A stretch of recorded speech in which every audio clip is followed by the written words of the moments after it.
Arkadaşlar herkese merhabalar. After Effects'te geri sayım nasıl yapılır bunu göstereceğim. İsterseniz hiç zaman kaybetmeden videomuza başlayalım. After Effects'e geldikten sonra ben buraya bir adet fotoğraf attım. Fotoğrafımızı attıktan sonra text kısmına gelip buraya sayı yazıyoruz. 2 dakika yazdım ben. Daha sonra bunu ortalıyoruz. Ortaladıktan sonra yapmamız gereken burada text kısmına gelip buradaki ok işaretini açıyoruz. Alt kısımdan text kısmını da açıyoruz. Burada search text kısmı var. Search text'in solunda hemen kronometre işareti var. Buna alt tuşuna basıp tıklıyoruz. Gördüğünüz gibi kod ekranımız açıldı. Ben size açıklama kısmında bir kod vereceğim. Siz bu kodu kopyalayacaksınız. Burayı sildik. Kodumuzu yapıştırdık. Bir bakalım olmuş mu diye. Gördüğünüz gibi süremiz ilerliyor. Bunu tabii ki ortalayalım hemen. Gördüğünüz gibi kronometre böyle ilerliyor. Bunun rengini falan da değiştirebiliriz.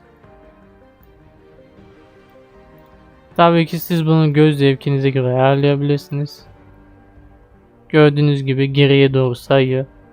Bir diğer hususta arkadaşlar burada 120 yazıyor fakat siz bunu 60 da yapabilirsiniz. 122 dakika olduğu için bu 2'den geriye doğru sayıyor. Bunu 60 yaparsak 1 dakikadan geriye saymış olacak. Gördüğünüz gibi değişti hemen.